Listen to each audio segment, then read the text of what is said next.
dengan taklim yang kita buat setiap sepekan sekali ini ada kebaikan. Sehingga nanti di rumah kita makin senantiasa gampang beramal. Jadi syarat agar diterimanya ilmu itu bersihkan hati, menjaga hati dari menjaga hati apa temanya? Menjaga hati dengan tabayun. Imam Syafi'i rahmatullah alaih pernah mengadukan hafalannya yang lemah kepada gurunya. Syakautu ila waqi'in su'a hifdi fa arsyadani ila tarkil ma'asi wa akhbarani bi anna al-ilma nurun wa nurullahi la yuhda lil 'asi. Wahai guru, hari ini kenapa ya hafalan saya kok lemah sekali, susah menghafal. Kata gurunya Imam Waqi, wa akhbarani bi anna al-ilma nurun. Wahai Muhammad bin Idris Asy-Syafi'i, sesungguhnya ilmu itu cahaya. Wa nurullahi la yuhda lil 'asi, dan cahayanya Allah hanya Allah berikan kepada orang-orang yang hatinya bersih. Nah, jadi malam ini kita akan belajar membersihkan hati agar menyikapi sesuatu itu dengan hati yang bersih, nggak langsung diambil dan disebarluaskan. Insyaallah ya. Insyaallah. Bismillahirrahmanirrahim. Assalamualaikum warahmatullahi wabarakatuh. Waalaikumsalam warahmatullahi wabarakatuh. Alhamdulillahi wa kafa wa salatullahi wa salamuhu ala ibadihi alladhina istafa wa fi muqaddimatihim ala sayyidina wa habibina al-mustafa wa ala alihi wa ashabihi ahla sidqi wal wafa wa man bihim ittada wa iktafa wa ba'd. Qala Allah ta'ala fi ayatihi al-karim, innal ladhina ja'u bil ifki usbatum minkum la tahsabuhu syarran lakum bal huwa khairul lakum likulli imri'in minhum maktasaba minal itham walladzi tawalla kibrahu minhum lahu adzabun adzim. Wa qala nabiyyuna al-mustafa wa rasulika al-murtada sallallahu alaihi wasallam, man salaka tariqan yaltamisu fihi ilman sahhalallahu lahu tariqan ilal jannah. Pertama-tama yang saya muliakan kepada Shahibul Bait, tuan rumah Mas Ridho Nurul Adityawan beserta mami dan keluarga. Setiap pekan beliau telah memberikan kesempatan kepada kita untuk senantiasa mengambil ibroh dari hadisnya Rasulullah SAW. Dan mudah-mudahan dengan barokahnya taklim yang kita buat pada malam ini, sehingga Allah jadikan keluarga beliau sakinah, mawaddah, warahmah, dan dari keturunannya semuanya menjadi ahli Al-Quran, menjadi ahli la ilaha illallah Muhammadur Rasulullah. Begitu juga kepada para jamaah ngaji pro yang ada di sini, mudah-mudahan kebaikan-kebaikan yang Allah berikan kepada para sahabat dan orang-orang soleh juga Allah berikan kepada kita dengan berkahnya kita duduk dalam ta'lim. Di awal tadi saya bacakan hadis, man salaka tariqan yaltamisu fihi ilman sahhalallahu lahu tariqan ilal jannah.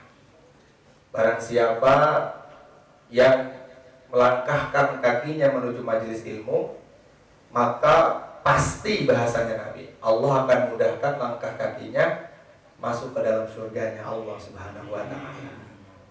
Orang-orang di sini ini orang-orang jauh semuanya, maka mudah-mudahan dari rumah sampai sini diterima oleh Allah Subhanahu wa taala. Amin ya rabbal alamin. Alhamdulillah, pada malam ini Allah Subhanahu wa taala masih memberikan anugerah yang besar kepada kita. Allah tetapkan kita sebagai orang beriman. Maka orang beriman itu punya rukun. Rukun iman ada berapa? Ada 6. Pertama, yakin kepada Allah. Yang kedua, yakin kepada Rasulullah, para anbiya. Yang ketiga, yakin kepada kitab Allah Subhanahu wa taala. Yang keempat, yakin kepada para malaikat. Yang kelima, qada dan qadar. Yang keenam, yakin kepada hari kiamat. Yakin kepada hari kiamat. Orang beriman, kalau dia tidak meyakini salah satu dari 6 ini, maka imannya rusak. Ya, pertama yakin kepada zat Allah Subhanahu wa taala.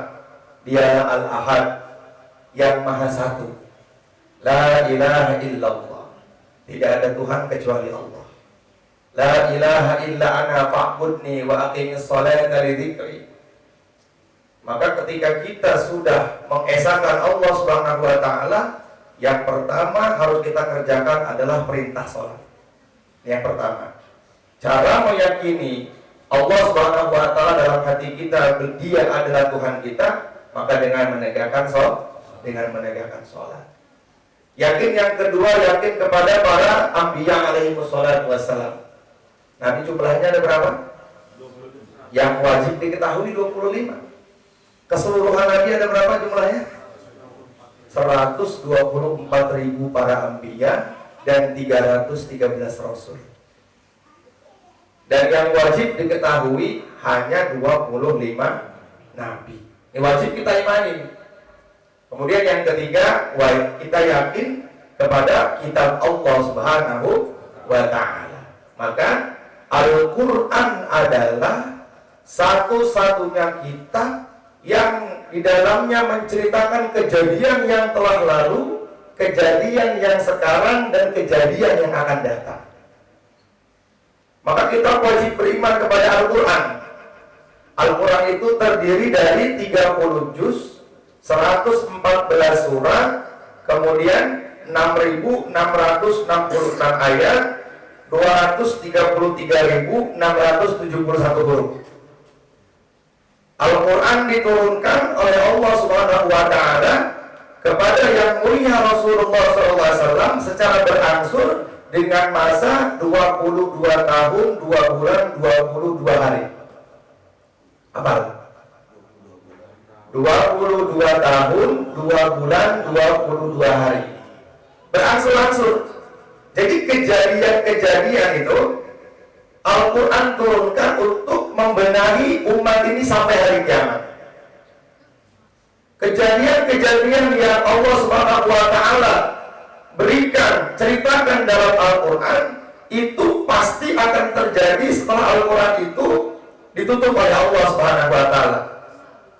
Dan Al-Quran ditutup kapan? Ketika Rasulullah wafat. Tidak ada lagi ayat yang turun.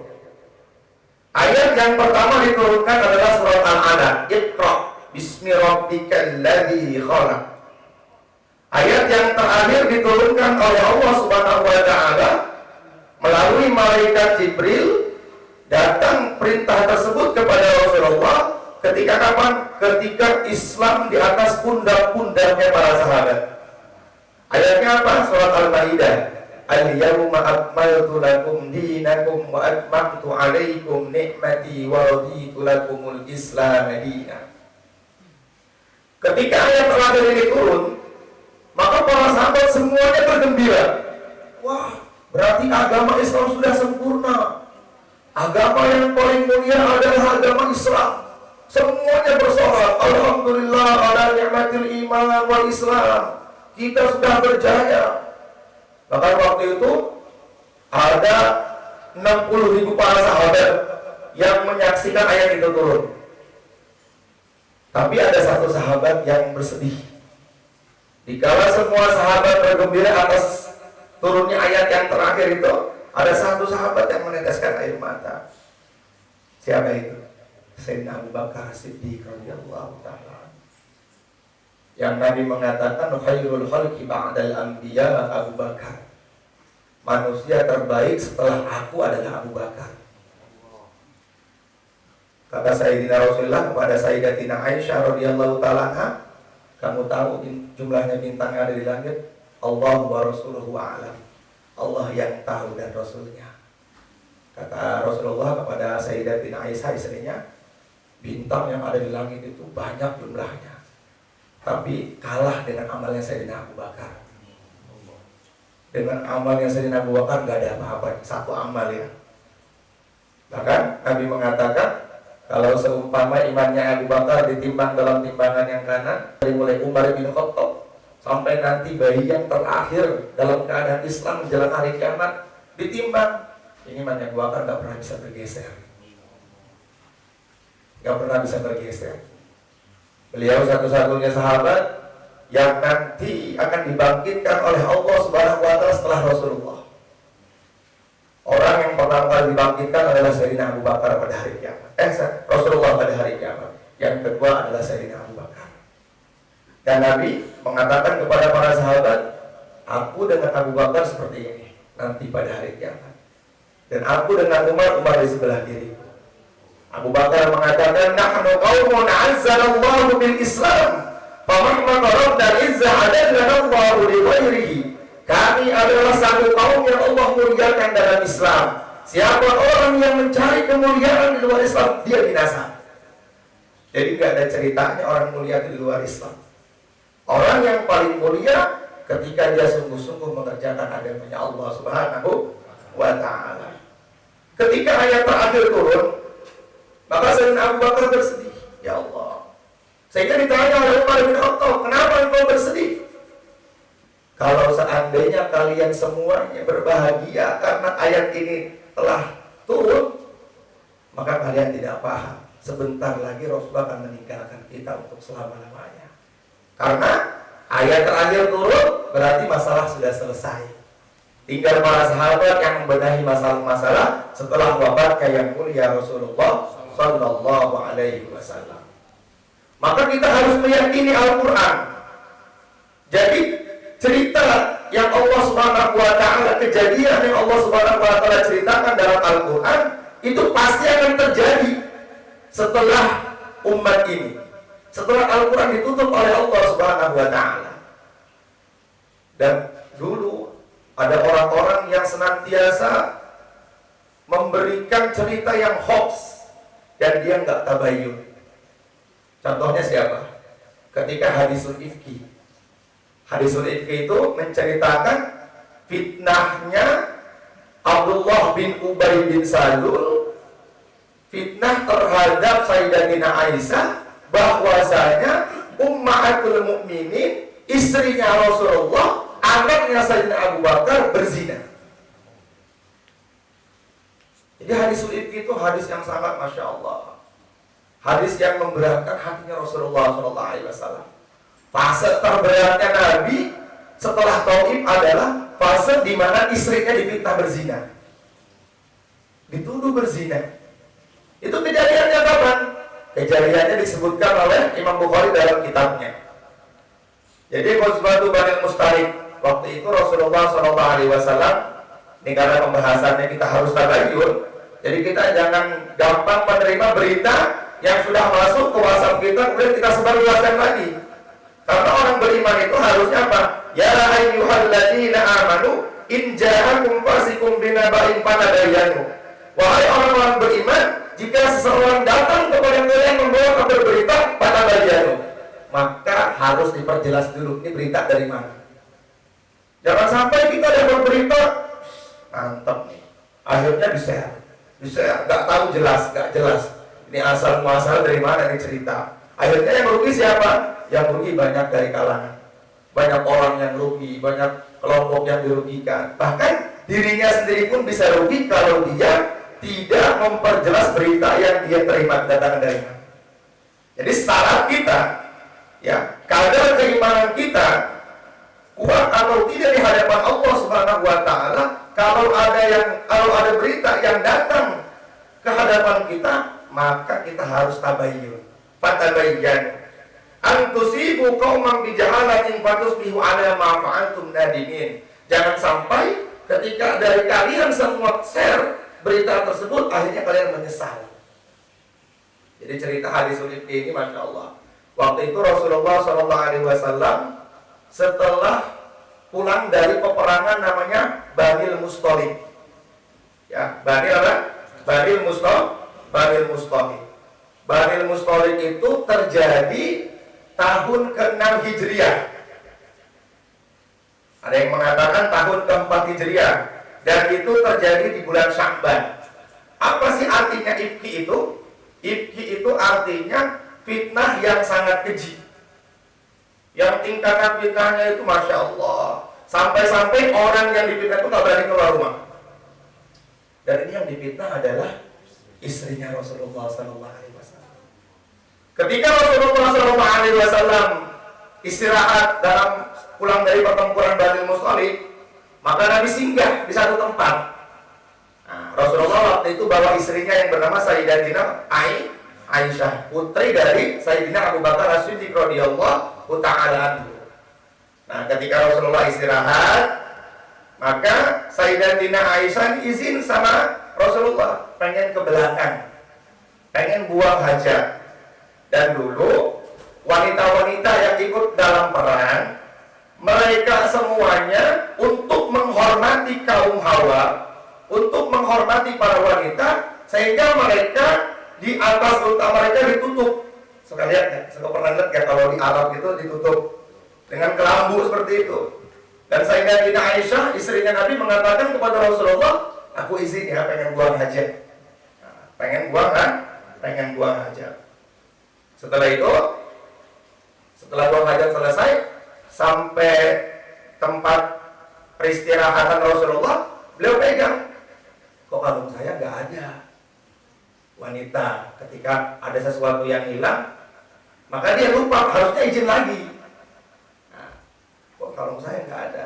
Akhirnya Sayyidatina Aisyah kembali ke tempat beliau buang hajat.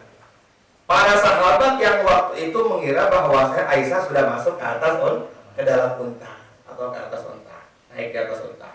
Rasulullah dengan para sahabat Rasulullah itu jalan. Ternyata Sayyidatina Aisyah radhiyallahu ta'ala anha tertinggal. Sayyidatina Aisyah kembali ke tempat peristirahatan tadi, para sahabat Rasulullah dengan para sahabat, tiba-tiba sudah tidak ada. Tiba-tiba sudah tidak ada. Ini mendengar cerita ini harus hati-hati ini. Jangan sampai salah dengar nih cerita ini. Takutnya kita salah paham. Ya, akhirnya Sayyidatina Aisyah sendirian dong di tengah padang pasir, jauh lagi masuk ke kota Madinah.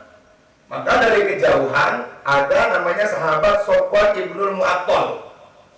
Ya, ada sahabat namanya Sofwan ibnul Mu'attal. Beliau melihat itu ada wanita, siapa itu wanita tuh? Beliau mendekat, ternyata itu Ummahatul Mukminin, ibunya orang-orang beriman. Dan waktu itu ayat hijab belum turun. Jadi masih hanya menutupi dari mulai kepala sampai seluruh badan. Yang ayat hijab belum turun, jadi muka belum tertutup. Akhirnya namanya Ummahatul Mukminin, ya kan? Sahabat menawarkan Sayyidatina Aisyah untuk naik ke atas untanya beliau. Benar kan? Namanya istrinya Rasulullah, maka beliau ikram. Wahai Ummahatul Mukminin, naik di atas unta saya. Naik beliau sampai kota Madinah. Ternyata ada Abul Munafikin, pimpinannya orang munafik. Siapa namanya? Abdullah bin Ubay bin Salul. Pimpinannya orang munafik. Abdullah bin Ubay bin Salul nih mas, kalau sholat di belakang Nabi. Tapi kalau setelah sholat dia mengatakan, Muhammad pengen cari perhatian doang. Setiap Nabi menceritakan tentang surga, dalam hatinya dia, sekarang kan kita hidup di dunia yang nyata-nyata aja deh.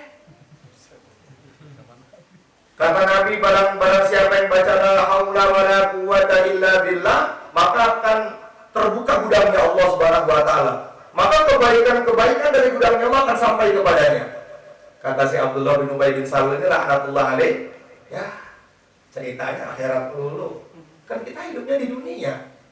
Nah, kalau di antara kita masih nggak yakin dengan janjinya Nabi, berarti sama Abdullah bin Ubay bin Salul. Hari pertama apa? Hari kedua dia bikin hoax, bikin fitnah ke teman-temannya dia. Kemarin saya lihat istrinya Nabi Aisyah, anaknya Abu Bakar, dibawa di ontaknya Sofwan bin Mu'attal. Kayaknya mereka berzina deh. Coba. Jadi hoax itu nggak ada zaman sekarang aja. Dulu juga udah ada. Akhirnya ramai tuh. Dari mulut yang nauzubillah itu, dari mulut yang jelek itu, didengar sama kuping-kuping yang jelek, akhirnya dia cerita. Istrinya Rasulullah berzina, wah terdengar. Satu kota Madinah tuh tahu kalau istrinya Rasulullah berzina katanya. fitnahnya itu. Gimana hatinya Rasulullah? Istrinya dituduh, difitnah berzina. Sehingga Rasulullah datang kepada Abu Bakar As-Siddiq. Saya emang nggak yakin kalau istri saya berzina. Ya nggak mungkin lah. Maka kata Sayyidina Umar bin Khattab radhiyallahu ta'ala anhu, wahai Rasulullah, ambil tindakan. Nggak bisa saya ambil tindakan sebelum datang wahyu dari Allah Subhanahu wa ta'ala. Dan berapa masanya? 1 bulan. Sampai keluar kota Madinah tersebar bahwasanya Sayyidatina Aisyah radhiyallahu ta'ala anha dituduh berzina dengan Sofwan bin Mu'attal radhiyallahu ta'ala. Sofwan juga nggak bisa apa-apa. Ya karena dia udah, demi Allah saya nggak melakukan itu. Maka orang-orang, enggak, kamu berzina. Maka Rasulullah SAW bilang sama Sayyidina Abu Bakar, ya dalam waktu beberapa hari ini bawa dulu Sayyidina Aisyah ke rumah kamu. Sehingga Sayyidatina Aisyah mengatakan, wahai ayah, sampaikan kepada Rasulullah, saya nggak melakukan hal itu. Iya tahu, tapi Nabi nggak bisa ambil keputusan. Kalau seandainya Nabi ambil keputusan, maka keputusan tersebut akan dijadikan hukum sampai hari kiamat. Maka Nabi, ya Allah, kapan Jibril turun ini? Coba, sekarang ada ustadz yang ditanya, bisa jawab, ngawur lagi jawabannya. Rasulullah aja kelasnya Anbiya, pimpinannya para nabi, ketika istrinya dalam keadaan amat susah, beliau masih tahan. Wah, kalau istri kita dituduh zina, mungkin kita bisa tebas lehernya orang itu. Dan kita udah tahu yang mau berita hoaxnya itu adalah Abdullah bin Ubay bin Salul. Tapi Nabi masih menjaga sikap. Kenapa? Karena Rasulullah tidak pernah menghukumi hati. Zahirnya Abdullah bin Ubay bin Salul setiap hari masih sholat di belakangnya Rasulullah. Makanya Rasulullah itu manusia yang akhlaknya luar biasa. Ketika Hajjatul Wada, para sahabat jumlahnya hampir 70.000 datang ke kota Mekah. Para sahabat mengatakan, hada yaumul malhamah. Ini adalah hari pembahasan. Ini adalah hari tumpah darah. Nabi mengatakan, uskut, diam semuanya. Hada yaumul marhamah. Ini adalah hari kasih sayang. Padahal Nabi diusir dari kota kelahirannya. Dan waktu itu para sahabat sudah di atas puncaknya. 70.000 sahabat sudah ada. 70.000 orang Islam sudah ada waktu itu. Dan orang-orang kafir semuanya Allah miskin-miskin mereka di Mekah. Sehingga orang-orang kafir Mekah mengatakan, hari ini kita akan dibasmi oleh Muhammad. Tapi ketika Nabi mengatakan, tidak, hari ini adalah hari kasih sayang. Gimana tuh? Rasulullah punya akhlak yang begitu sempurna. Istrinya dituduh berzina, Nabi masih tahan. Masya Allah. Sayyidina Abu Bakar As-Siddiq juga menahan, ya Allah, ini anak saya dituduh berzina ini. Sayyidina Abu Bakar udah marah, tapi Allah tegur Abu Bakar. Kamu ini siapa? Kata Allah. Orang Rasulullah aja diem aja, nunggu keputusan dari aku. 1 bulan, di bulan Sya'ban selesai, turun 1 surat, yaitu surat An-Nur, yang menceritakan mensucikan Sayyidatina Aisyah radhiyallahu ta'ala. Jadi surat An-Nur itu turun khusus untuk Sayyidatina Aisyah. Ayatnya bagaimana? Innal ladzina ja'u bil ifki usbatun minkum la tahsabuhu syarrun lakum bal huwa khairun lakum. Sesungguhnya orang-orang yang bawa berita bohong adalah dari kalian sendiri. Dari kalangan kalian sendiri. Siapa? Ya Abdullah bin Ubay bin Salul. Nabi tahu. Ketika surat ini sudah turun, maka Nabi panggil Abdullah bin Ubay bin Salul. Abdullah ta'ala, apakah benar kamu yang membawa berita bohong ini? Kata Abdullah bin Ubay bin Salul, anakullah alaih. Ya Rasulullah, demi Allah, saya tidak membawa berita ini. Tuh, depan Nabi. Nauzubillah. Begitu. Depan Rasulullah, dia masih baik. Tapi Nabi tidak pernah mengatakan, kamu ini munafik. Enggak. Karena Nabi tidak menghukumi hati. Makanya Rasulullah mengatakan, jangan pernah sekali-kali kalian merasa baik daripada teman kalian. Kalau diri kita sedang merasa baik daripada orang lain, maka nggak ada bedanya kita sama iblis. Man qala ana khairum minhu fa huwa ikhwanu syaitan, kata Nabi. Siapa orang yang dirinya merasa lebih baik daripada saudara muslimnya, maka dia adalah temannya syaitan. Kenapa iblis laknatullah alaih diturunkan oleh Allah Subhanahu wa taala dari surga? Karena merasa baik daripada Nabi Adam. Ketika Allah Subhanahu wa taala menciptakan baginda Adam yang terbuat dari tanah, dan Allah Subhanahu wa taala memerintahkan malaikat yang terbuat dari nur untuk sujud kepada baginda Nabi Adam, fasajadu illa iblis, semuanya sujud kecuali iblis. Aba wastakbar wa kana minal kafirin. Saya enggak mau. Ditanya oleh Allah Subhanahu wa taala, "Ya iblis, kenapa kau enggak mau sujud kepada Adam?" Anak baru. Kadang-kadang kita suami enggak mau diomongin istri, apaan sih? Iya, benar. Kadang-kadang kita laki-laki enggak mau diomongin sama wanita. Udah, taunya lo di rumah aja, gue yang cari duit. Padahal wajar kalau seorang istri menanyakan, "Pak, ini duit halal apa enggak?" Itu termasuk sunnah loh. Ibu-ibu ketika suaminya dapat duit lebih yang tidak seperti biasanya, maka boleh menanyakan, "Pak, biasanya dapat duit 2 juta, ini kok 2.500.000, dari mana ya?" Alhamdulillah, tadi habis nolong orang, dapat rezeki yang gak disangka-sangka. Sebab barokahnya sholat subuh berjamaah, akhirnya saya dapat 500.000 ini. Udah sih, nanya dulu. Nah, itu kata para ulama, berarti suami yang nggak tahu diri, nggak ada bedanya sama iblis tuh. Nggak ada bedanya sama iblis. Maka ditanya oleh Allah Subhanahu wa taala, apa yang menjadikan kau nggak mau sujud kepada Adam? Kata dia, khalaqtani min nar wa khalaqtahu min tin.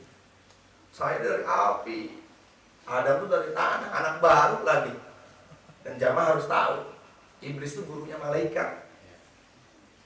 Rahasianya Allah tuh yang tahu iblis. Oh, gara-gara kamu merasa sombong ya? Iya ya Allah, dia ini anak baru, udahlah. Akhirnya Allah Subhanahu wa taala murka kepada iblis laknatullah alaih dan langsung dikeluarkan dari surga. Langsung. Kata iblis, "Allah, aku minta syarat. Boleh aku dikeluarkan dari surga dan aku dimasukkan ke dalam neraka, berikan kepada aku 2 syarat. Syarat yang pertama, panjangkan umur aku," katanya.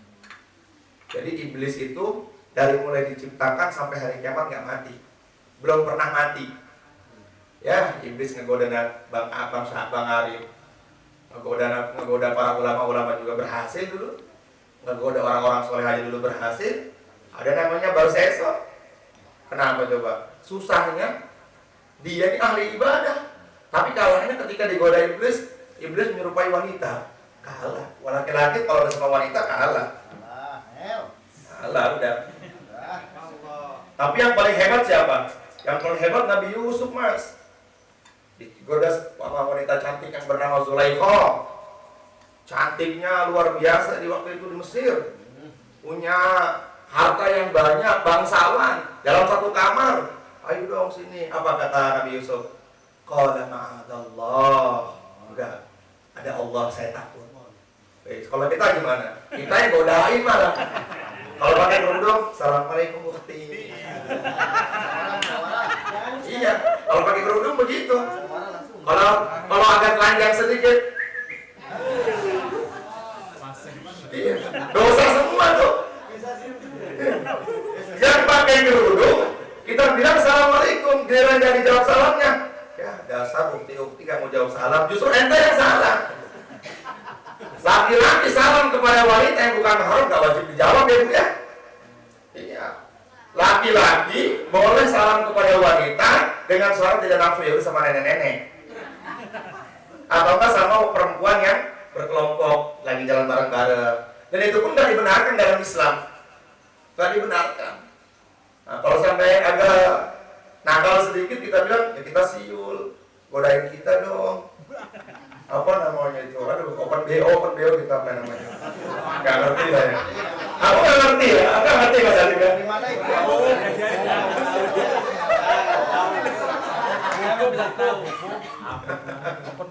Aku gak ngerti. Masya Allah. Akhirnya iblis laknatullah alaih, makanya Allah Subhanahu wa taala berfirman, "Inna kaida dha'ifa." Godaan setan masih bisa kita tepis. Tapi kalau udah godaannya wanita,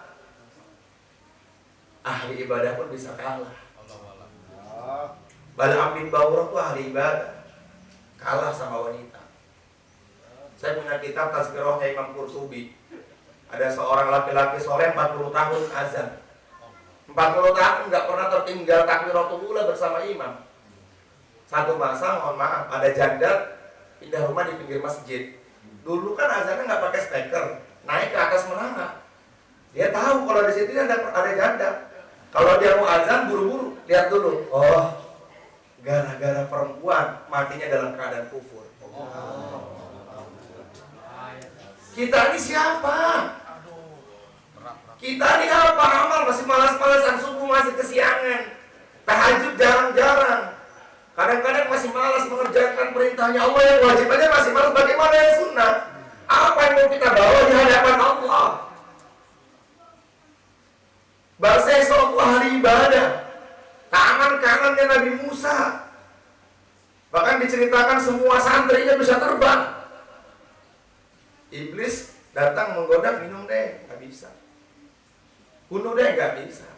Ketika iblis menyerupai wanita, digoda, akhirnya dia mau berzina. Di tengah-tengah berzina dia minum khamar. Tengah-tengah minum khamar, dia namanya orang nggak pernah minum khamar, semporongan. Habis itu dia membunuh dan dia mengatakan, saya ingin menikahi kamu. Satu syaratnya, jangan percaya kepada kitab Taurat. Musa itu Taurat ya? Akhirnya, ya, saya nggak percaya dengan Taurat. Israel datang, yes. Mati dalam keadaan kafir. Abdurrahman bin Muljam kalau ditelusuri itu, Abdurrahman bin Muljam kalau ditelusuri, pertama karena ada sifat dengki dalam hatinya kepada Sayyidina Ali, yang kedua dia punya kesemseman Yahudi. Syaratnya kalau kamu ingin menikah dengan saya, maka maharnya kepalanya Sayyidina Ali. Menjelang waktu subuh dia tebas lehernya Sayyidina Ali dengan pertama dipecahkan dengan besi yang dia bawa. Bapak-bapak harus tahu siapa Abdurrahman bin Muljam itu. Hafiz Quran, imamnya para sahabat. Imamnya para sahabat kalah dengan wanita. Akhirnya apa?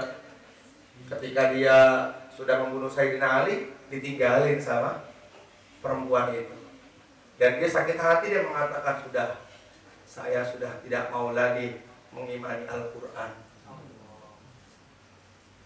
Makanya kita nih harus ada rasa takut. Jangan pernah pede, jangan terlalu percaya diri dengan amal kita. Ya, tapi jangan terlalu takut juga. Harus husnuzan kepada Allah Subhanahu wa ta'ala. Kembali ke cerita hadis Ifki tadi. Akhirnya satu surat diturunkan oleh Allah Subhanahu wa ta'ala, yaitu surat An-Nur. Surat An-Nur itu menceritakan kesuciannya Sayyidatina Aisyah radhiyallahu taala anha. Dan Abdullah bin Ubay bin Salul dipanggil oleh Rasulullah, apakah benar kamu yang mau berita hoax ini? Enggak ya Rasulullah, demi Allah saya enggak bawa itu. Nabi tidak menghukumi hati. Ketika dia masih mengatakan tidak dalam dia tulisannya, padahal Rasulullah tahu dia ini pimpinannya orang munafik. Tapi Nabi enggak pernah menghukumi hati. Makanya ada 3 perkara kata para ulama yang harus kita jaga. Yang pertama lisan, yang kedua kemaluan, yang ketiga hati, dan pangkalnya adalah rajanya adalah hati. Lisan kita bisa berkata buruk, lisan kita berbohong karena hati kita kotor. Kemaluan kita tidak bisa dijaga karena hati kita kotor. Semua maksiat itu, kata Rasulullah SAW, kalau diteliti ya dari hati. Dari hati. Hati terkesan. Lihat perempuan di Instagram, lihatin terus. Gara-gara ngeliat, akhirnya hati, oh iya, cakep juga ya. Ya. Akhirnya tangan disuruh sama hati, udah like.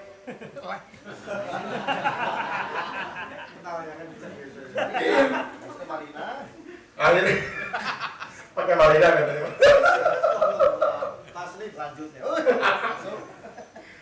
Akhirnya gara-gara hati yang membenarkan dan terkesan, na'udzubillah, maksiat itu akan terjadi.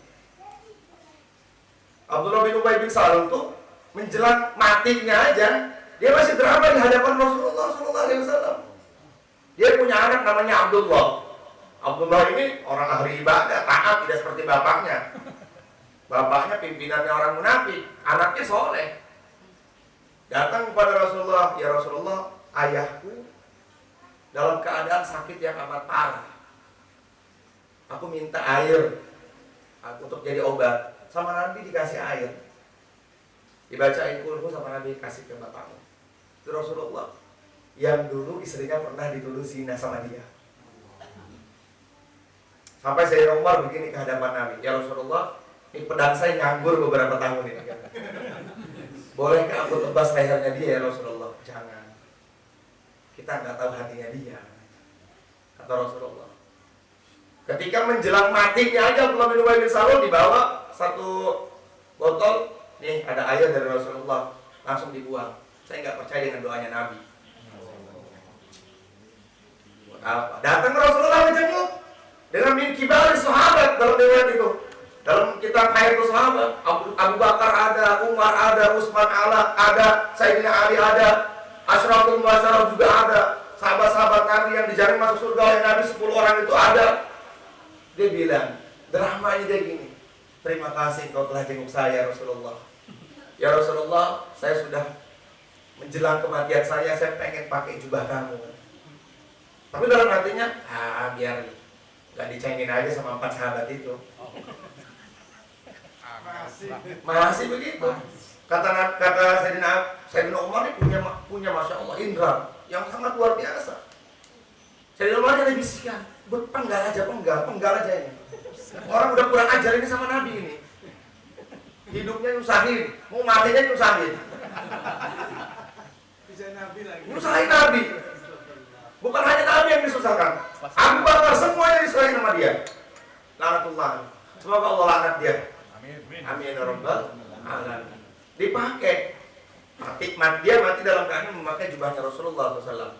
Tapi walaupun dia pakai jubahnya Nabi, kan semua yang berkaitan dengan zatnya Nabi kan mulia. Tapi dalam hatinya tidak ada keyakinan kepada Rasulullah, maka dia Allah masukkan ke dalam api neraka. Bahkan dia menjadi bara api neraka. Innallaha jami'ul munafiqina wal kafirina fi jahannam jami'a. Orang kafir mah masih jelas. Zahirnya kafir, nggak percaya kepada Allah. Yang parah itu merasa beriman tapi hatinya nggak beriman. Hati-hati itu. Yukhadi'una Allah wa huwa khadi'uhum wa idza qamu ila sholati qamu kusala. Di antara tandanya orang munafik kata Allah Subhanahu wa taala, ketika azan dikumandangkan dia sengaja tidak mendengar. Allahu akbar, Allahu akbar. Sibuk di pekerjaannya, sibuk di kantornya, sibuk di perdagangannya. Nah, ini tanda-tandanya orang munafik. Maka teman-teman yang dimuliakan oleh Allah Subhanahu wa taala, jadi adanya berita yang tidak jelas itu memang sudah Allah Subhanahu wa taala ceritakan dulu di zamannya Rasulullah sallallahu alaihi wasallam. Dan orang yang paling berbahaya adalah Allah mengatakan walladzi tawalla kibrahu minhum lahu adzabun adzim, yang pertama kali membawa berita tersebut. Gara-gara satu orang, ada beberapa sahabat yang membenarkan perkataannya Abdullah bin Ubay bin Salul. Akhirnya semua mereka dihukum cambuk oleh Rasulullah SAW. Namanya hukum qadam, menuduh zina. Jadi nggak boleh kita, itu zina ya nggak boleh. Maka orang yang sengaja menuduhkan zina kepada saudara muslimnya, kalau tidak ada bukti yang jelas, dia wajib dicambuk 80 kali dalam Islam. Di arba'ati syuhada harus ada 4 saksi. Dan harus jelas kelihatan 4-4-nya itu. Kalau cuma mohon maaf ya, ini boleh dimasukkan atau tidak nanti tolong dipotong. Ini hukum fikih saya jelaskan sedikit. Ketika kita melihat ada orang dalam satu kamar sudah tidak ada busana yang nempel di tubuhnya, tapi dalam keadaan tidak berzina kita lihat, ya, atau dia masih tidur berdua, atau dia masih selimutan berdua, maka kita jangan katakan kepada dirinya zina.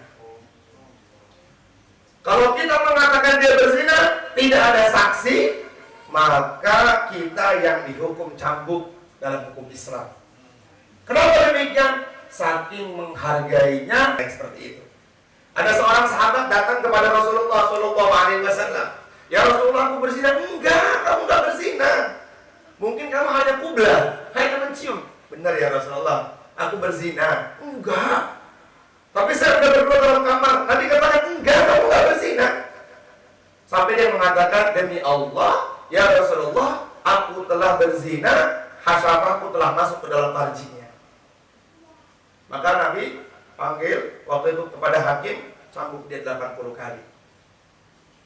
Kita sekarang kadang-kadang gampang menuduh orang zina. Oh zina lu ya, zina ya. Kemudian kita share. Kemudian nanti di-share lagi, padahal dia nggak berzina. Sebelum ada 4 saksi yang melihat. Dan jelas kalau hasyafahnya masuk ke dalam farjinya itu. Nggak boleh. Menuduh orang minum khamar. Kalau dulu minum khamar dicambuk 40 kali. Nah, kalau sekarang minum khamar kayak biasa aja. Tanda-tanda hari ya. Tanda-tanda hari kiamat. Maka dari majelis yang mulia ini teman-teman yang dimuliakan oleh Allah Subhanahu wa taala, efek dari tidak tabayyun maka akan menyusahkan kepada sebanyak orang. Hatinya jadi susah, nanti orang tuanya jadi susah, kelompoknya jadi susah.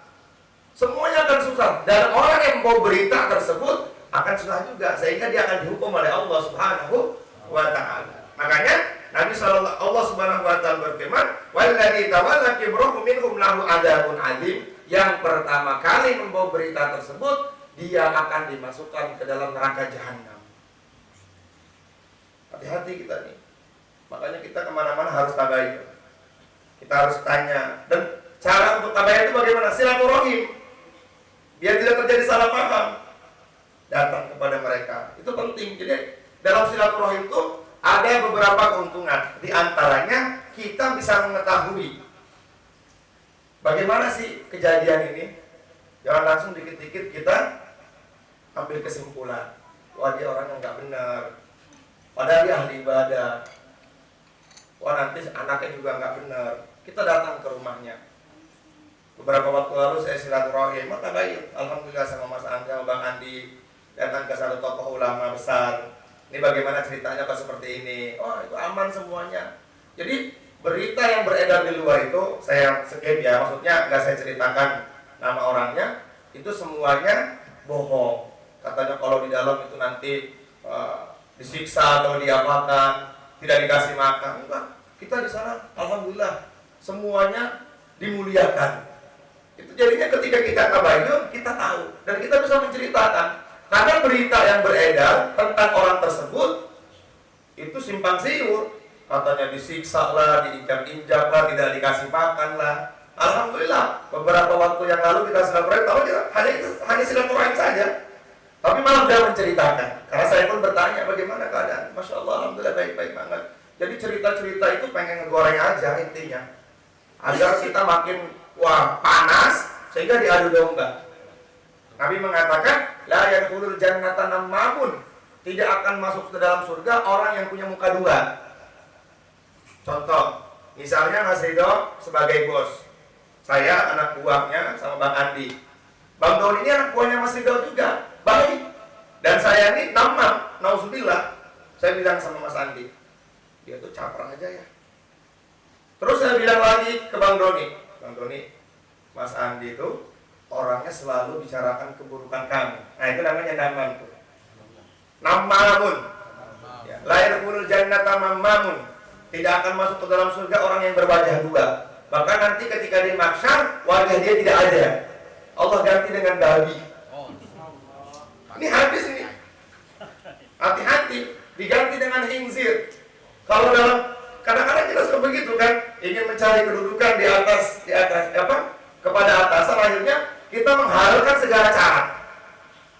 Dia bilang sama bosnya, ya kayak si Abdurrahman bin Muljam itu, kenapa terjadinya perang antara Sayyidina Ali dengan Sayyidina Muawiyah? Karena ada orang munafik yang masuk. Orang yang berwajah dua datang. Ya Abdurrahman bin Muljam itu, ketika dia datang kepada Sayyidina Muawiyah, dia menceritakan keburukannya Sayyidina Ali. Begitu dibolak-balik sama dia, akhirnya perang. Perang dalam Islam, pertumpahan darah sesama orang Islam itu pernah terjadi ketika zaman Sayyidina Ali. Jadi kalau sekarang ada kelompok perang antar firqahnya, itu biasa. Alhamdulillah kalau sekarang nggak bunuh-bunuhan. Kalau dulu Sayyidina Ali dengan Sayyidina Muawiyah perang. Tapi mereka semuanya radhiyallahu anhum wa radu'an. Semuanya masuk ke dalam surga. Bagaimana sikap kita kepada mereka? Diam. Nggak usah banyak bicara tentang mereka. Kita harus ikut kepada mereka. Yang salah siapa? Kalau seandainya nanti teman-teman buka di Google, bagaimana terjadinya perang Sayyidina Ali dengan Sayyidina Muawiyah, siapa yang salah? Maka akan menyudutkan Sayyidina Muawiyah. Ya, padahal Sayyidina Muawiyah itu 20 tahun menjadi khatibnya Rasulullah Sallallahu Alaihi Wasallam. Maka kita sebagai umatnya Rasulullah Sallallahu Alaihi Wasallam jangan sampai kita bercerita terlalu jauh antara perang tersebut. Diam. Jadi yang bikin masalah perang itu adalah Abdurrahman ibnu Muljam. Dia juga masuk ke dalam neraka jahanamnya Allah Subhanahu wa ta'ala. Makanya penting dalam hal apapun kita senantiasa harus tabai, apalagi tentang ilmu. Kadang-kadang kita nih salah mendengar. Nah, ada suatu cerita, gurunya sampaikan begini. Jadi perkara yang paling baik itu mencuri salam. Ini anak ngantuk, datang ke rumahnya tanya sama bapaknya, kamu tadi ngaji apa? Guru bilang perkara yang paling baik itu mencuri ayam katanya.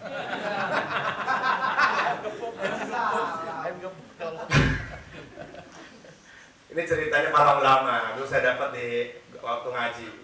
Jadi pentingnya tabayun dan pentingnya ngaji nggak ngantuk. Akhirnya bapaknya ini kan orang, Masya Allah, ini kok saya dimondokin anak kok ngawur begini. Guru, Ustaz, mohon maaf nih, tadi saya tanya, emang pelajaran apa? Pelajaran bab salam tadi. Kata Ustaznya tadi saya menjelaskan, orang yang paling dekat dengan Rasulullah pada hari kiamat adalah orang yang pertama kali salam. Assalamualaikum, salam itu sunnah, jawabnya wajib. Ada perkara sunnah yang dilakukan, tapi ketika menjawabnya jadi wajib itu salam. Kalau ada orang salam, kalau kita ngajak jadi dosa. Terus saya sampaikan, perkara yang paling baik itu dulu-duluan salam. Jadi saya bahasakan mencuri. Kan orang mencuri kan cepet-cepetan tuh, biar gak ketahuan tuh. Oh, ini berarti anaknya yang kentir ini katanya. Karena kamu bilang tadi katanya mencuri ayam karena ngantuk. Alhamdulillah bapaknya tabayun. Bener kan? Kalau tabayun semuanya keluar. Kalau sebenarnya bapaknya nggak tabayun, akhirnya tiba-tiba anak dikeluarin dari pesantren. Ini ada apa? Ini anak keluar pesantren, bapaknya nggak mau negur ustadznya, anaknya juga tiba-tiba nggak di pesantren lagi. Akhirnya semuanya seuzon. Akhirnya satu dengan yang lainnya jadi gara-gara seuzon jadinya ribut. Akhirnya nanti di hadapan Allah Subhanahu wa ta'ala juga akan dihisab oleh Allah Subhanahu wa ta'ala, jadi musuh juga di hadapan Allah Subhanahu wa ta'ala. Jadi yang harus kita jaga adalah hati. Jangan sampai hati kita ini jadi jelek. Jangan sampai hati kita ini busuk dan merasa lebih baik daripada orang lain. Gus Bahas sering cerita, kalau kita dalam pesantren sholat tahajud, kemudian kita merasa orang yang tidur tuh kita yang bangun ini lebih baik daripada orang yang tidur, itu termasuk iman yang rusak, kata Gus Bahar. Iman yang rusak. Bisa jadi orang yang itu dekat dengan Allah Subhanahu wa ta'ala. Nggak ada yang tahu. Pernah satu masa Imam Syafi'i rahmatullah alaih bermalam di tempatnya Imam Ahmad bin Hanbal, muridnya. Nah, anaknya Imam Ahmad bin Hanbal ini pengen tahu, dikasih tahu kan, nanti malam ada guru saya. Maka kita harus bikin yang terbaik buat menerima guru kita ini. Akhirnya Imam Ahmad bin Hanbal potong kambing, kamarnya beliau rapikan. Nah, Imam Syafi'i ini datang ke situ tengah malam, ya sekitar jam 8 lah, nggak tengah malam banget. Jam 8, dikasih makan, dihabiskan makanannya itu. Sehingga anaknya ini, katanya Imam Syafi'i, tapi makannya kok banyak. Dalam hati anaknya, namanya Ahmad juga. Kalau tadi Abdullah bin Ubay bin Salul punya anak namanya Abdullah juga. Nah, ini Imam Ahmad pas tidur ini, karena setiap omongan yang beliau dengar pasti hafal sampai beliau wafat. Imam Syafi'i hafal Quran umur 7 tahun dengan tafsirnya. Ngapalin kitab Muwatta'nya Imam Malik, saya punya Pak. Kitab Muwatta' Imam Malik itu 6 jilid. Dan 1 jilidnya itu 2 kali Al-Quran. Ngapalin dari mana? Ngapalin beliau dari Mekah, dari Mesir ke Mekah, ke tempatnya Imam Malik. Saya Assalamualaikum, Waalaikumsalam, siapa anta? Man fil qaris, kata Imam Malik. Saya Muhammad bin Idris Asy-Syafi'i, Imam Syafi'i. Mau ngapain? Belajar kitab antum. Kata Imam Malik, hafalkan dulu. Sudah hafal saya dalam perjalanan. Sudah hafal saya dalam perjalanan. Tapi ketika beliau nginap ya, bermalam di tempatnya Imam Ahmad bin Hanbal, padahal Imam Ahmad bin Hanbal muridnya. Tidur sampai gak tahajud. Sehingga anaknya bilang sama bapaknya, gimana sih? Semalam makan banyak. Terus tadi malam saya lihat dia nggak tahajud. Katanya imam besar. Nah, Imam Syafi'i tahu. Imam Ahmad bin Hanbal dia tabayun. Wahai guru, nih anak saya nanya ini kenapa ini, katanya pas dikasih suguhan makanan 1 kambing habis sendirian ini. Nah, orang Arab ya. Jadi salah 4 imam mazhab itu yang dari Arab tuh hanya Imam Syafi'i. Ya. 4 imam itu. Akhirnya kata Imam Syafi'i, kapan lagi saya makan perkara yang paling halal di dunia ini? Orang yang makan halal maka akan dekat dengan Allah. Makan tok. Terus kenapa antum nggak tahajud? Ya, kapan lagi saya tidur di tempat di surga ini, katanya. Jadi saya tidur di tempat antum ini merasa saya di surganya Allah Subhanahu wa taala. Karena Imam Ahmad bin Hanbal itu tidak akan tidur sebelum beliau sholat 1000 rakaat. Dan kita ini siapa? Ada orang yang nggak mau ikut Imam Ahmad bin Hanbal lagi. Akhirnya, oh iya, kata anak, sebab tabai. Kalau nggak tabai nanti jadinya ngedumel aja tuh di hati. Wah, gimana sih imam-imam? Ya, makanya kalau seandainya nanti ngelihat ulama nggak tahajud gitu kan, nanti kalau buat tidur di rumah lu nggak tahajud, jangan seuzon ya. Saya bukan ulama, karena banyak dosa. Kalau saya nggak tahajud karena siangnya maksiat. Orang yang nggak bisa bangun tahajud karena siangnya maksiat. Coba deh, 1 hari nggak maksiat aja. Jangan maksiat yang disengaja ya. Nah, misalnya, aduh, kata Mas Biro nggak bisa, kalau di tengkeng itu pasti banyak yang angel-angel. Nggak apa-apa, tapi jangan sengaja dilihatin. Kanan. Atau enggak pakai, kalau diajarin Bang Andi pakai jam. Jadi gini gitu Bang Andi, jam 11. Pertamanya bingung, apaan ya jam 11 ya? Sama dia dikasih intinya, dipecahin masalahnya. Jam 11 tuh, pas lihat jam 9. Oh iya. Tabayun tuh.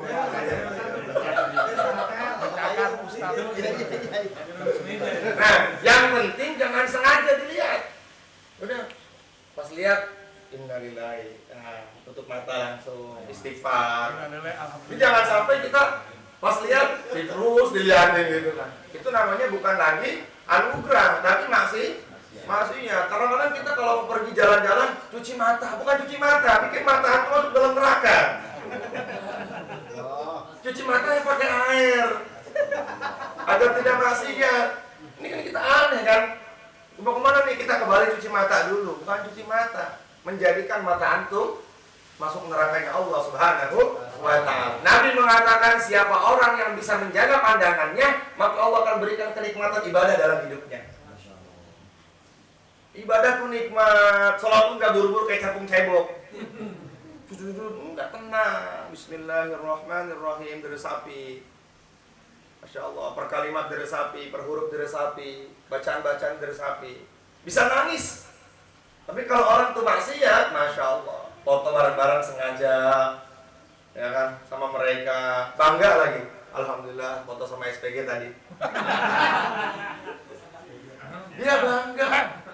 Padahal istrinya lebih cantik. Terus yang kedua, orang kalau bisa menundukkan pandangan, maka Allah akan tumbuhkan dalam hatinya laki-laki tersebut memandang istrinya lebih cantik jauh daripada yang di luar. Sekarang ini, kalau kita dalam rumah tangga tidak ada keharmonisan, bahkan yakin saya, tapi bukan yakin ya, Bahkan bisa jadi kita nggak hambar karena kita masih maksiat mata. Sekali lagi, kalau kita bisa menundukkan pandangan kita, ya nggak segini terus, ya nggak begini terus. Maksudnya tidak sengaja, ya jangan dilihatin terus, jangan. Lagi makan ya kan lewat. Itu nauzubillah. Itu yang kedua.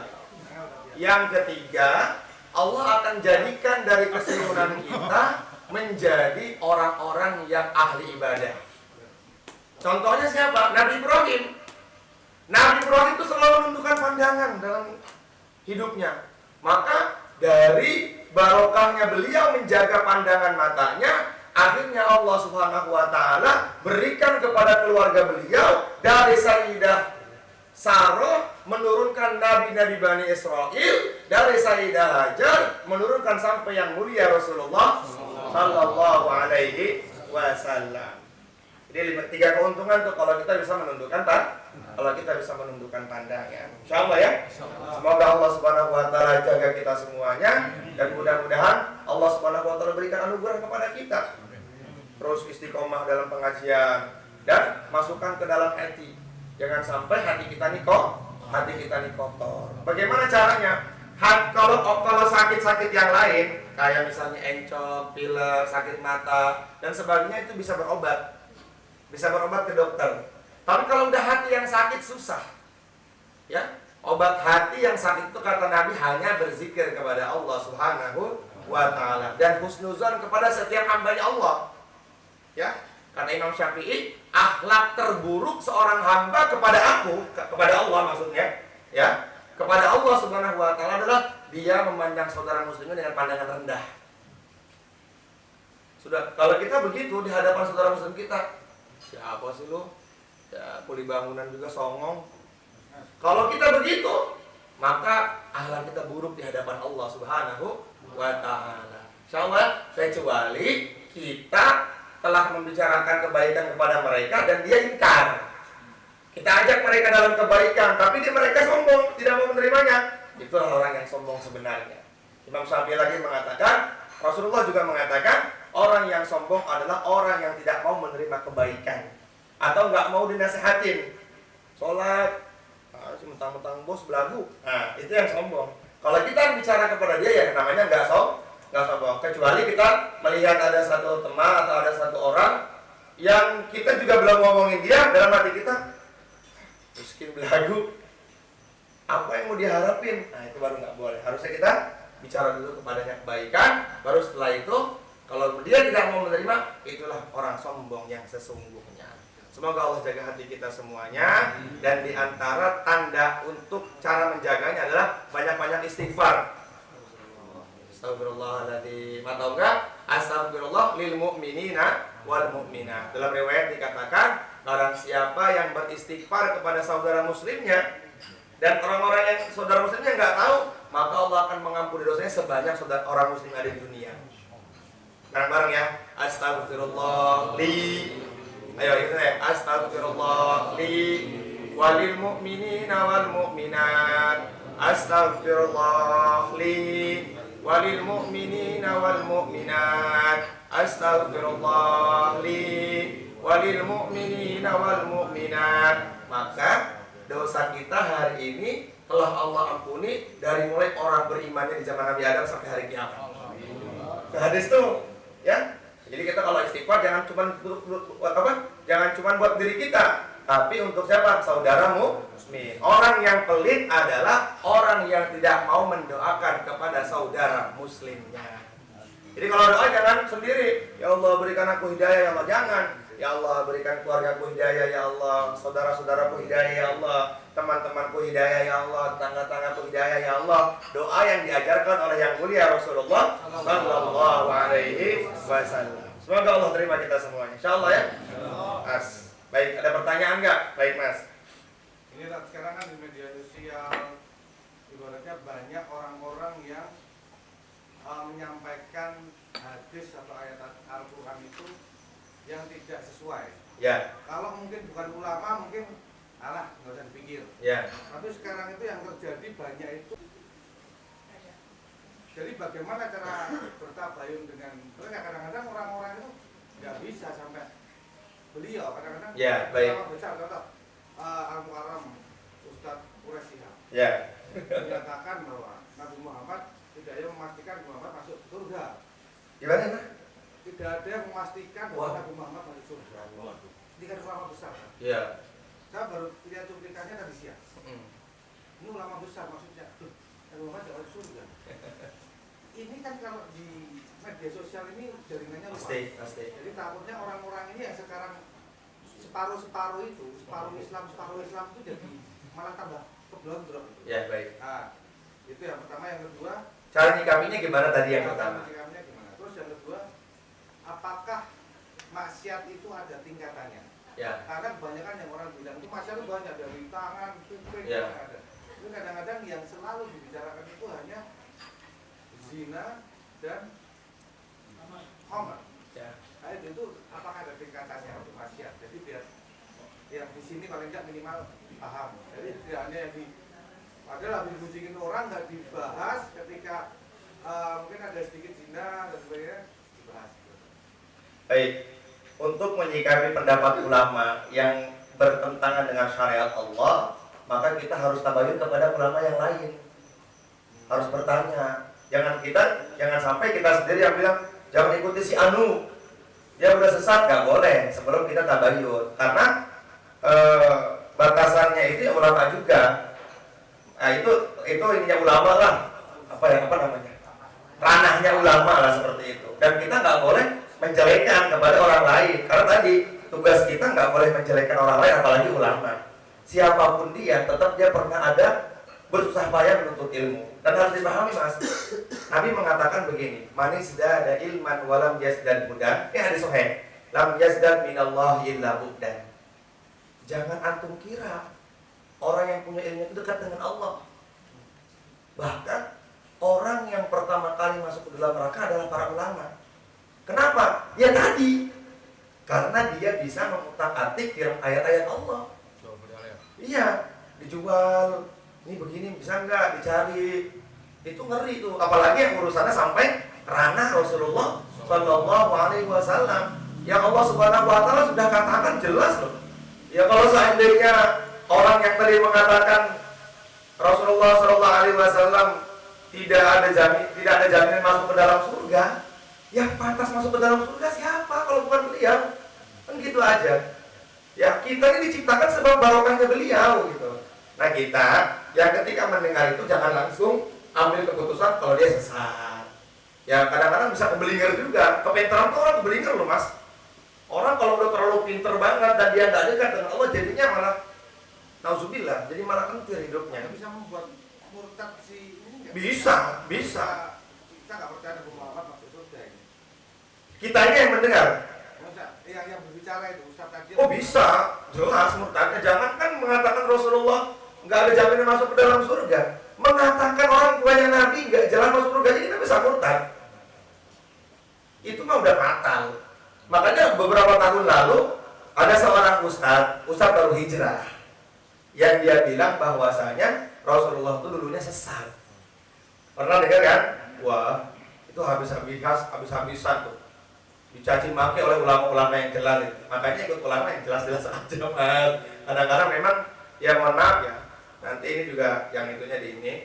Beliau juga mohon maaf ya, ada dari keluarganya ya kan yang bertentangan. Ya, yang bertentangan padahal kan menutup aurat wanita kan wajib hukumnya.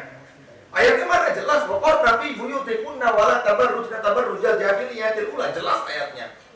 Nah, tapi diutak-atik, nah itu yang kering. Udah kebelinger sama tafsirnya. Nah, makanya hati-hati seperti itu. Ya dulu beberapa tahun lalu ada yang mengatakan Al-Quran itu yang telanjang, ya kan ayat-ayatnya nggak jelas. Nah, jadi kita bisa.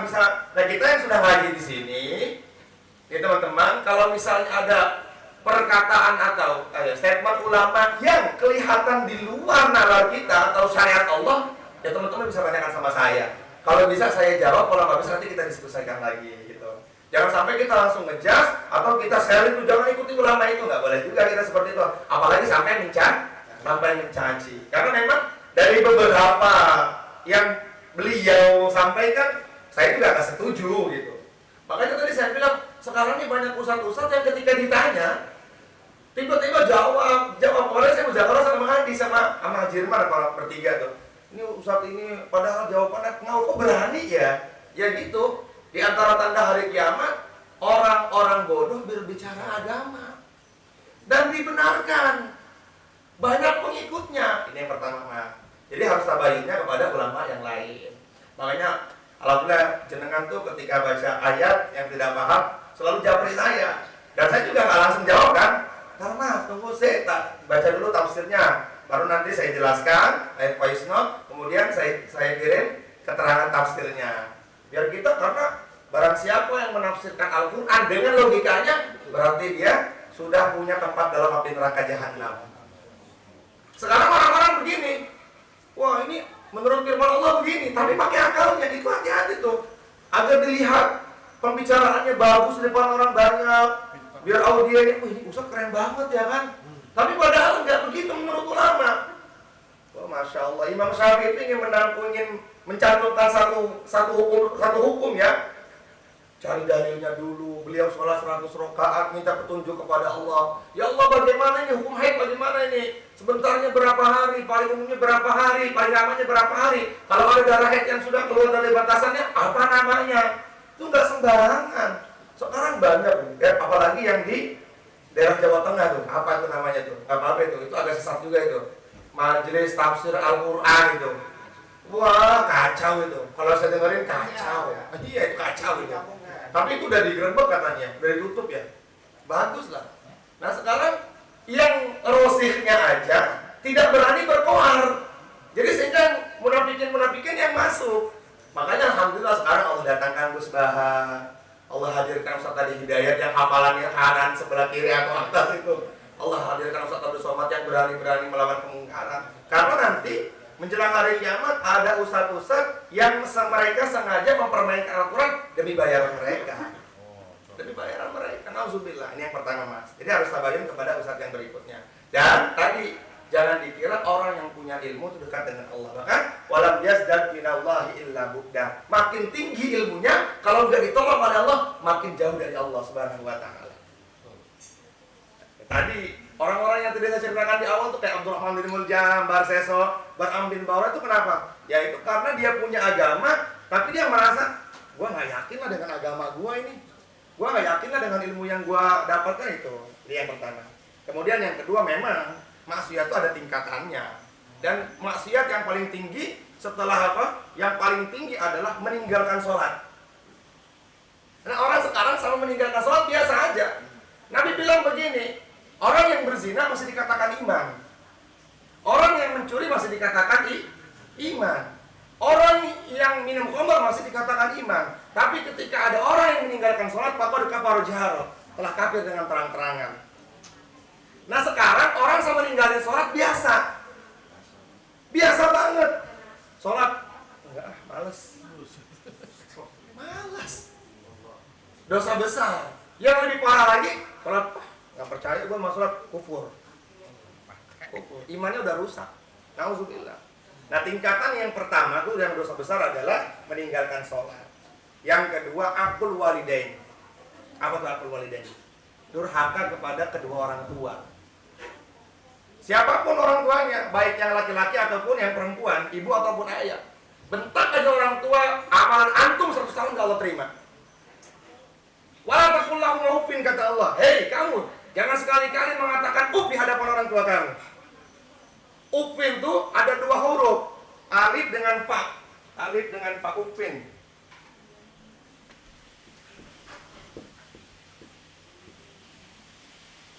Ini dua huruf ini bisa 2000 tahun dalam api neraka jahanam. Beliin ibu bakso dong. Apaan sih, masa saya melulu? Udah berapa kata itu? Hati-hati. Wala tanharhuma, jangan kau bentaknya. Lagi sholat, Allahu Akbar, Assalamualaikum.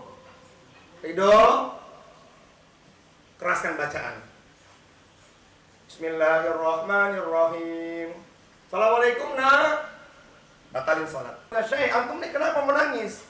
Seakan-akan engkau ini kayak bukan wali. Padahal pimpinannya wali Abu Hasan al-Basri itu. Pimpinannya tabi'in. Aku menangis bukan karena wafatnya ibuku. Kenapa? Hari ini pintu surga buatku sudah tertutup. Kenapa? Ibuku sudah tidak bisa lagi berkata kepadaku, kamu saya maafkan. Teman-teman yang masih ada orang tuanya, terutama ibu, minta maaf sekarang.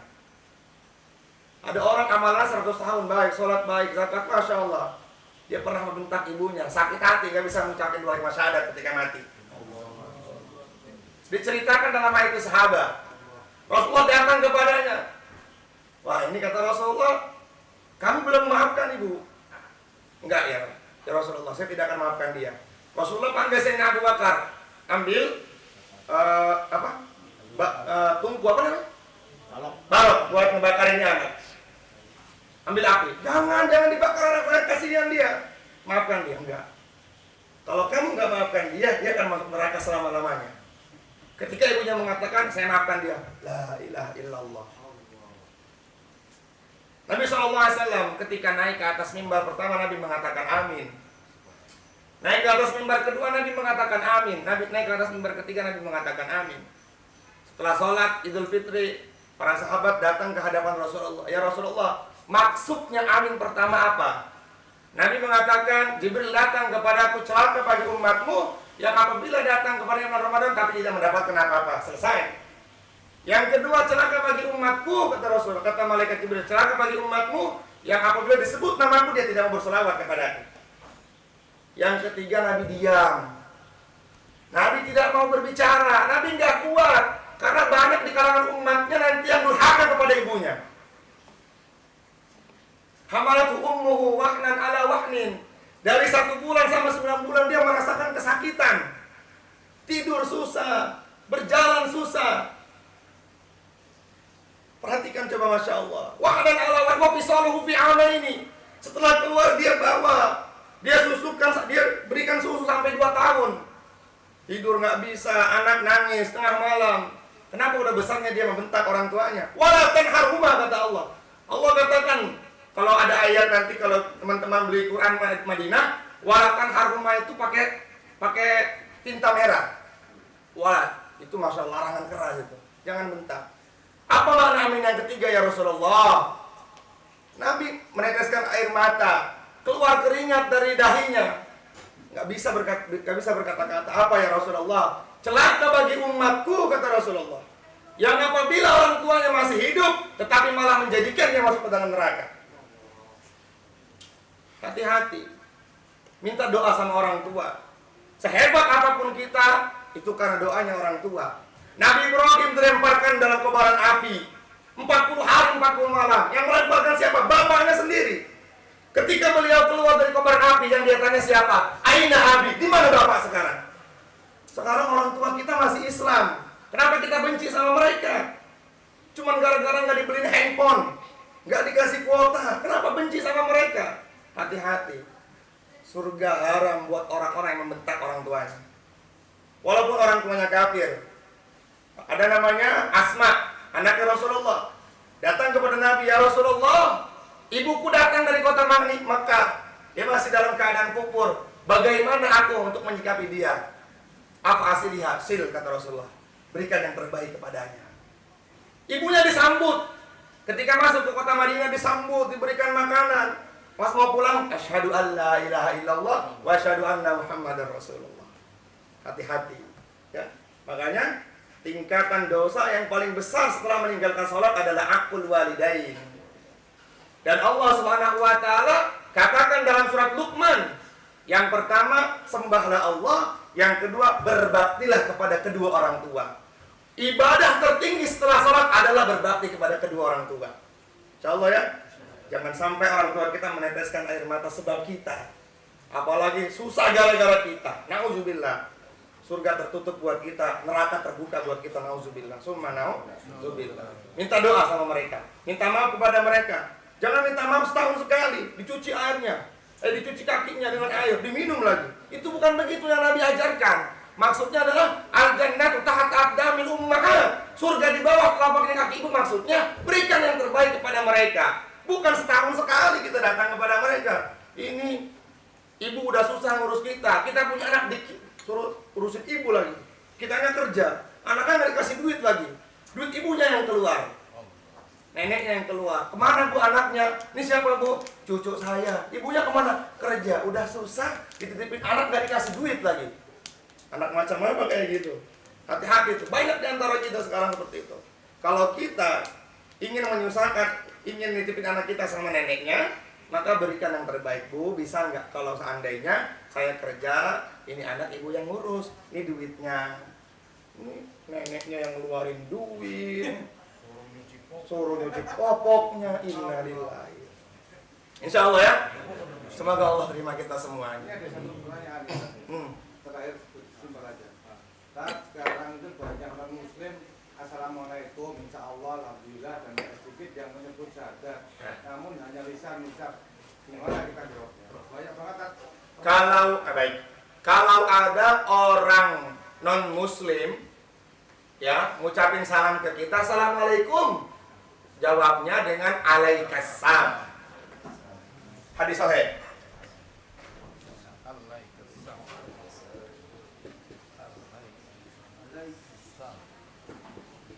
Alaikassalam atau enggak alaikum. Kalau alaikum berarti kita doakan dia lagi. Ya, alaikum. Kalau alaikassalam celaka buat kamu karena kamu tidak beriman. Iya, ini hadis. Nah, itu nanti yang tanya alaikassalam. Ya. Jadi kita nggak boleh salam kepada mereka. Assalamualaikum, Ci. Ya, nggak boleh kita. Kalau dia tanya, Pak Ridho, assalamualaikum. Jawabnya alaikassalam. Atau enggak, alaikum. Enggak usah pakai warahmatullah juga. Keenakan nanti dia. Kan salam kan artinya kan artinya doa. Ya kalau kita mau salam sama mereka, Nabi ajarkan dalam hadis riwayat Imam Muslim dalam kitab Mishkatul Masabih.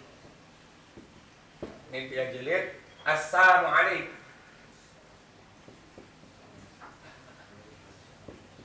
Hadis riwayat Aisyah. Assalamualaikum. Assalamualaikum. Kok nggak assalamualaikum? Ya Nabi ajarin, Nabi gua ajarin begitu. Assalamualaikum. Nah, tapi kita nggak boleh seperti itu. Nanti takutnya dia tersinggung.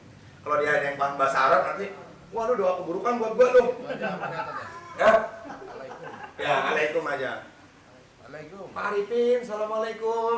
Modar kon. Atau enggak, ada ulama dulu waktu saya ngaji begini. Assalamualaikum. Alaikassalam. Alaikassalam. Artinya Bukan alaikassalam. Wapi artinya ngomong. Jadi gitu, insyaallah ya. Nah ini yang diajarkan oleh Nabi nih. Ini jelas nih kayak gini nih. Nah kita kan banyak nih kadang-kadang. Dia alhamdulillah, tapi tidak menjadikan dia beriman. Coba suruh mereka syahadat, nggak berani. Benar nggak? Ada yang berani tak buat main-main? Hah? Ada yang berani. Ya, bagaimana hukumnya bersyahadat hanya di mulut, tapi hati dia membenarkan. Sebagian ulama mengatakan dia sudah muslim. Wah, saudara muslim bos, todo bos. Saudara muslim. Tapi lebih bagusnya bagaimana? Kan dalam hadis, barang siapa yang mengucapkan la ilaha illallah, yusaddiqu qalbuhu lisanahu dakhala min ayyi abwabil jannati sya'a. Siapa yang mengucapkan kalimat la ilaha dengan lisannya, hatinya membenarkan apa yang diucapkan di lisan, maka dia akan masuk surga dari pintu mana saja yang dia mau. Mudah-mudahan hati kita membenarkan ya. Ya, benar. Yakin nggak dengan la ilaha illallah? Harus ya. Harus yakin. Jangan sampai nggak yakin. La ilaha illallah Muhammadur Rasulullah. Mudah-mudahan di akhir hayat kita bisa mengucapkan kalimat itu. Paling tidak ya Allah, mudah-mudahan teman kita semua di sini atau seluruh orang beriman paling tidak akhir hayatnya Allah. Udah. Paling tidak. Ngucapin Allah enggak? Enggak tahu. Tapi kayaknya enggak deh. Wah. Tapi jangan langsung dibilang ahli neraka juga. Enggak ngucapin Allah, ahli neraka enggak. Ya, mungkin hatinya, ya. Tapi memang kalimat Allah itu susah diucapkan, Mas. Sekarang kita gampang nih. Dan itu Allah luar biasa. Coba lafadzkan Allah itu. Ucapan Allah. Ini dia tidak ikut gerak. Dan itu semuanya dari lidah. Alif itu, hamzah itu, alif itu al-jauh, keluarnya di al-jauh. Lam itu ujung lidah ditempelkan kepada langit-langit mulut. Fa itu dia apa? Hamzah paling bawah tenggorokan. Jadi nggak ada mulut bergerak. Karena dia merasakan kesakitan nanti. Dan kita semua akan merasakannya. Ya Allah, Allahumma ja'al akhir kalamina indang tihai ajalina la ilaha illallah. Ya Allah, mudah-mudahan di akhir hayat kami semua, khususnya yang ada di sini, mampu mengucapkan sempurna la ilaha illallah. Paling tidak kalau enggak ya Allah, mampu mengucapkan lafaz Allah. Teman-teman, kalau nanti lagi talqin orang di samping sakaratul maut, kalau udah dia bilang Allah, jangan diajak ngomong lagi. Cukup ya. Ketika dia Allah Pak, Allah Pak, Allah, udah tenangin. Pak, sawah yang di Magelang tuh ya, Pak.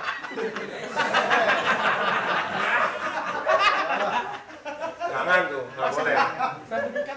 Nanti akhirnya bukan itu ucapannya. Insyaallah ya. Pokoknya kalau udah naja, itu kan naja tuh, ya. Jadi sebelum huruf keluar tuh disebut dengan naja. Naja itu siapa yang udah pernah sampingnya orang mati sekarang itu roh itu akan keluar dari ujung sini. Jalan dia. Itu sakitnya bukan main itu, Masya Allah. Masya Allah, sakitnya bukan main seperti kambing yang diseset hidup-hidup, kemudian disiram pakai air panas yang dengan garam, ditarik lagi gitu. Nanti semuanya bakal merasakan nanti. Pasti. Allah udah selesai itu nanti dia akan kan susah tuh. Allah. Kalau udah bilang Allah, udah diemin. Nanti rebutannya nanti aja kalau dia udah dikubur deh. Insyaallah ya. Semoga Allah terima kita semua. Cukup insyaallah ya. Ala hadhihi niyah wa ala kulli niyatin shalihah wa ila hadrati khususon fi hadal majlis ngaji flow, mudah-mudahan berkah, dapat rahmat, dapat ampunan Allah Subhanahu wa taala, dapat syafaat ya Rasulullah sallallahu alaihi wasallam, dan yang paling terpenting ya Allah, mudah-mudahan Engkau mampu berikan kepada kami kemudahan untuk mengucapkan 2 kalimat syahadat di akhir hayat kami. Paling tidak ya Allah, maka kami mampu mengucapkan kalimat Allah di akhir hayat kami. Al-Fatihah. A'udzubillahi minasyaitonir rajim. Bismillahirrahmanirrahim. Alhamdulillahirabbil alamin arrahmanir rahim maliki yaumiddin. Iyyaka na'budu wa iyyaka nasta'in ihdinas siratal mustaqim. Siratal ladzina an'amta 'alaihim ghairil maghdubi 'alaihim waladdallin. Amin. Allahumma shalli wa sallim wa barik ala sayyidina Muhammad wa ala ali sayyidina Muhammad fil alamin innaka Hamidum Majid. Ya awwalal awwalin ya akhiral akhirin ya dzal quwwatil matin ya rahimal masakin ya arhamar rahimin ya hayyu ya qayyum bi rahmatika nastaghis aslih lana syu'unana kulliha wa la takilna ila anfusina tarfata a'yun innaka in takilna ila dhafin wa khati'atin wa dhanbin wa halakin ya arhamar rahimin. Allahumma barik lana fi hadzal majlis ngaji flow ya Allah. Irhamna fi hadzal majlis ngaji flow ya Allah. Warzuqna fi hadzal majlis ngaji flow ya Allah. Waftah lana fi hadzal majlis wahdina fi hadzal majlis. Barik lana bi la ilaha illallah. Warhamna bi la ilaha illallah. Waftah lana bi la ilaha illallah. Allahumma akhir kalamina indang tihaya jalina ya Allah bi la ilaha illallah. Wajah akhir kalamina la ilaha illallah. Wajah akhir hayatina la ilaha illallah. Wajah akhir hayatina la ilaha illallah. La ilaha illallah Muhammadur Rasulullah sallallahu alaihi wasallam.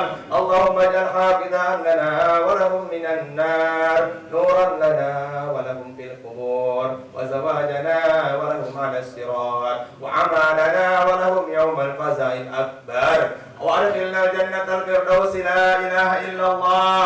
اجمع بيننا وبين نبينا محمد صلى الله عليه وسلم ببركة لا إله إلا الله. اجمع بيننا وبين محمد صلى الله عليه وسلم ببركة لا إله إلا الله محمد رسول الله صلى الله عليه وسلم. اللهم لا تجعل الدنيا أكبر همنا ولا مبلغ علمنا ولا تسلط علينا من لا يخافك فينا ولا يرحمنا. اللهم أبد علينا من بركات آل آدم، أبد علينا من بركات آل نوح، أبد علينا من بركات آل موسى، أبد علينا من بركات آل يحيى أفض علينا من بركات آل داود أفض علينا من بركات آل إبراهيم أفض علينا من بركات آل سيدنا محمد صلى الله عليه وسلم اللهم لك الحمد كله ولك الملك كله وبيدك الخير كله وإليك يرجع الأمر كله سره وعلانيته اغفر لنا ما مضى من ذنوبنا وعصمنا فيما بقي من أعمالنا وارزقنا أعمالا طاهرة زاكية ترضى بها عنا وتب علينا يا مولانا إنك أنت التواب الرحيم رب اغفر لنا ولوالدينا وارحمهما كما ربونا صغارا ya Allah ampuni kedua orang tua kami ya Allah ampuni dosa mereka ya Allah ya Allah berikan hidayah kepada mereka ya Allah masukkan mereka ke dalam surgamu ya Allah masukkan mereka ke dalam surgamu ya Allah berikan mereka hidayah ya Allah sempurnakan amal mereka keduanya ya Allah ampuni dosa kami ya Allah dosa kedua orang tua kami ya Allah dosa mertua kami ya Allah berkumpulkan kami dengan kedua orang tua kami bersama Rasulullah sallallahu alaihi wasallam ya Allah pertemukan kedua orang tua kami dengan Rasulullah sallallahu alaihi wasallam ya Allah jagalah mereka semua ya Allah sebagaimana mereka menjaga kami ya Allah di waktu kecil sampai saat ini ya Allah peliharalah mereka ya Allah sebagaimana mereka melihara kami sampai saat ini ya Allah kebaikan-kebaikan yang Kau berikan kepada para sahabat datangkan kebaikan tersebut kepada kami kepada kedua orang tua kami ya Allah keburukan-keburukan ya Allah yang Kau tahan kepada para sahabat tahanlah dari kami dan kedua orang tua kami ya Allah ampuni dosa kedua orang tua kami ya Allah seandainya mereka lalai kepadamu ya Allah maafkan mereka ya Allah seandainya mereka lalai atas perintahmu ya Allah maafkan mereka ya Allah kami butuh doa mereka ya Allah bisanya kami seperti ini ya Allah karena doa mereka ya Allah maafkan mereka ya Allah sempurnakan amal mereka ya Allah berikan kasihan kepada ya Allah berikan rahmat kepada mereka ya Allah Rabbana zalamna anfusana wa illam taghfir lana wa tarhamna lanakunanna minal khasirin Allahumma kammil ma'aniha kammil mabaniha asri awadiha abadiha ila yaumil qiyamah ya Allah wa sallallahu ala sayyidina Muhammad walhamdulillahi rabbil alamin salatullah salamullah ala taha rasulillah salatullah salamullah ala yasin habibillah tawasalna bismillah wa bil hadi rasulillah wa kulli mujahidin lillah bi ahlil bariyah Allah Assalamualaikum warahmatullahi wabarakatuh. Subhanallah bihamdihi subhanakallahumma wa bihamdika asyhadu an la ilaha illa anta astaghfiruka wa atubu ilaik.